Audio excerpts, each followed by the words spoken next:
Hello students, welcome to my channel study with hello Suman. तो आज का ये वीडियो बहुत इंपॉर्टेंट होने वाला है। इस वीडियो में हम लोग बात करेंगे कि बहुलक कैसे निकालते हैं। ठीक है, 10 के लिए तो इतना इंपॉर्टेंट है कि आपको एग्जाम में बहुलक से रिलेटेड क्वेश्चन आता ही आता है। बोर्ड एग्जाम का अगर मैं बात करूँ तो इसमें आपका 5 मार्क्स आपका फिक्स है। ठीक है, और बहुत इंपॉर्टेंट क्वेश्चन है।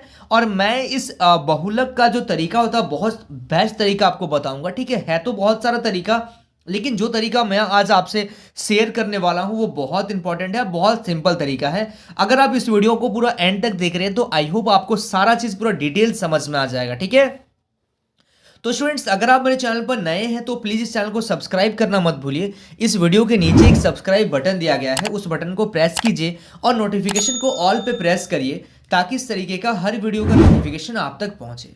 तो स्टूडेंट्स चलिए इस वीडियो को बिना टाइम वेस्ट करते हुए फटाफट से स्टार्ट कर लेते हैं। देखिएगा ध्यान से, ये क्वेश्चन जो आपके सामने आ रहा है इसमें हम लोग बात कर रहे हैं कि 225 बिजली उपकरणों का बहुलक ज्ञात कीजिए। यानी कि 225, जस्ट आपको क्वेश्चन इस तरीके से दिया जाएगा।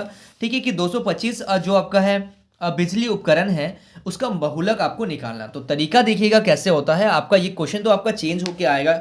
ठीक है, बट यहाँ पे आप देखिएगा आपको टेबल ये मिल जाएगा। ये तो मैंने बनाया हुआ है ताकि यहाँ पे आपका समय को मैं सेव करूं। ठीक है, क्योंकि यहाँ पे टेबल बनाएंगे तो थोड़ा सा टाइम जाएगा।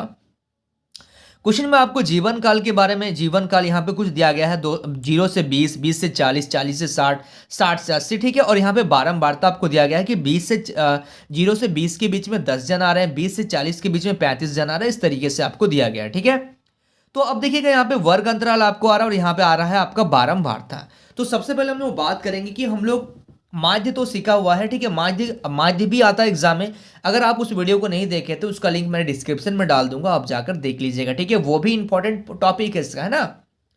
तो अब देखिए बहुलक को कैसे करेंगे हम लोग। तो सबसे पहले देखिए जो आपका ऊपर में आता है उसको हम लोग बोलते हैं वर्ग अंतराल। ठीक है, तो हम लोग एक टेबल बना लिए हैं कि ये हो गया आपका वर्ग अंतराल और नीचे जो दिया गया है वो हो गया बारंबारता।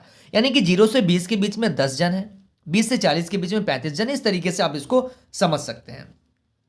तो सबसे पहले अगर आप इसमें देखेंगे, अगर आप इस टेबल को अगर आप ध्यान से देखेंगे तो आपको यह पता चल रहा होगा कि इस बारंबारता में सबसे बड़ी संख्या कौन सा है। तो सबसे बड़ी संख्या है 61। तो इसको आप क्या कीजिए, इसको मार्क कर दीजिए। ठीक है, इसको हम लोग क्या कर रहे हैं, मार्क कर ले रहे हैं। देखिएगा सबसे बड़ी संख्या क्या है बारंबारता में, 61। इससे बड़ा कोई अंक नहीं है। जो सबसे बड़ी संख्या है इसको हम लोग बोलते हैं F1। ठीक है, इसके जस्ट ऊपर वाला को बोलेंगे F0 और इसके जस्ट नीचे वाला को बोलेंगे F2। ठीक है, और ये जो 60 अंक है, 60 से 80, इसको हम लोग L से रिप्रेजेंट करते हैं। तो L बराबर क्या आ गया, 60। बस आपको यही चीज चाहिए था, इसके बाद आपको कुछ भी नहीं चाहिए। तो क्या क्या चीज हम लोग को मिल रहा है, सबसे पहले उस चीज को हम लोग नोट कर ले रहे हैं। तो देखिए हम लोग को मिल रहा है यहाँ पे बहुलक। बहुलक वर्ग क्या मिला, बहुलक वर्ग हम लोग बोलते हैं जो 60 से 80 के बीच में, 60 और 80 हो गया हम लोग का बहुलक वर्ग। ठीक है, एल क्या होता है, एल जो होता है जो कम है, 60 और 80 में छोटा कौन है, 60 है। ठीक है, उसके बाद हम लोग को F1 मिला है 61, F2 मिला है हम लोग को 38 और यहाँ से F0 मिला है हम लोग को कितना, 52। ये सारा चीज हो गया। अब यहाँ पे अंतर देखिएगा, यहाँ पे एक चीज, 0 और 20 में अंतर कितना है, 20 का। इसमें कितना है, 20 का। इसमें भी 20 का अंतर है। तो ये अंतर को H से रिप्रेजेंट करते हैं, यानी कि आपका अंतर भी कितना आ गया, 20 आ गया। अब देखिएगा इसका फॉर्मूला क्या होता है। ठीक है, तो बहुलक निकालने का फॉर्मूला होता है, ध्यान से देखिएगा, बहुलक निकालने का फॉर्मूला होता है L प्लस ब्रैकेट के अंदर में F1 minus F0 upon 2F1 minus F0 minus F2 into क्या कर देंगे, H कर देंगे।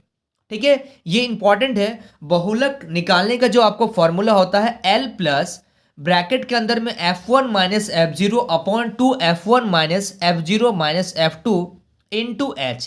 तो अब देखिएगा L कितना है हम लोग का, L हो गया 60। अब आपको पुट कर देना है, F1 कितना है आपका है 61 माइनस F0 कितना है 52 अपॉन 2F1। तो 2 इंटू F1 कितना है आपका 61 माइनस F0 कितना है आपका 52 माइनस F2 कितना है आपका 38 इंटू H। H कितना है आपका 20। H कितना है आपका 20 है। ठीक है, तो चलिए अब हम लोग क्या करेंगे, यहाँ पे 60 प्लस यहाँ से आप माइनस कर लीजिए तो कितना आ जाएगा, इसको माइनस कर लीजिएगा तो 9, यहाँ मल्टीप्लाई में भी कितना है 20 है, तो 20 मल्टीप्लाई में कर दे रहे हैं। 2 को 61 से अगर आप गुना कीजिएगा तो कितना आ जाएगा आपका 122, और यहाँ पे माइनस माइनस प्लस, इसको सॉल्व कर लीजिएगा तो आ जाएगा आपका 90। ठीक है, क्योंकि माइनस और माइनस प्लस होता है, दोनों को जोड़ लीजिएगा तो 90, और 52 बड़ा है, इसके आगे माइनस का साइन है तो माइनस का साइन आ गया। बस आपको इसको सॉल्व करना है और कुछ नहीं है इसमें, है ना। तो 60 प्लस यहाँ से आ गया आपका 9 को एक काम कीजिए ना, इसको आप क्या कर रहे हैं, मल्टीप्लाई कर दे रहे हैं, तो 9 दूनी 18, यानी कि 180 बटा इसको अगर माइनस कर दीजिएगा तो 32। तो ये डेसिमल में इसको कैंसिल करके आप डिवाइड कर लीजिएगा। ठीक है, तो यहाँ से आ जा रहा है आपका 60, और इसको जब आप डिवाइड कीजिएगा तो 5.625 आ रहा है। दोनों को जोड़ लीजिएगा तो आ जा रहा है आपका 65.625। यह आ गया आपका फाइनल आंसर, 65.625 आपका आ गया फाइनल आंसर। तो आपको यहां से क्या सीखने के लिए मिला, आपको यहां से सीखने के लिए मिला कि बहुलक क्या होता है। बहुलक का फॉर्मूला आप याद रखिएगा, हम लोग कैसे क्या क्या चीज का जरूरत पड़ रहा है इसमें, F1, F0, F2, L और H का जरूरत पड़ रहा है। ठीक है, इसको आप लोग ध्यान से देखिएगा, तो आई होप आपको ये सारा चीज क्या हो जाएगा, क्लियर हो जाएगा। ठीक है, चलिए so students please note down this question. So students I hope आपको इस वीडियो से काफी कुछ सीखने को मिला होगा। वाकई अगर आप इस वीडियो से कुछ सीखे हैं तो इस वीडियो को लाइक कीजिएगा। अगर आप मेरे चैनल पर नए हैं तो इस चैनल को सब्सक्राइब कीजिए, और इस वीडियो के एंड में कमेंट करना मत भूलिएगा कि आपको ये वीडियो कैसा लगा। ठीक है, तो स्टूडेंट्स मिलते हैं नेक्स्ट वीडियो में, तब तक के लिए बाय।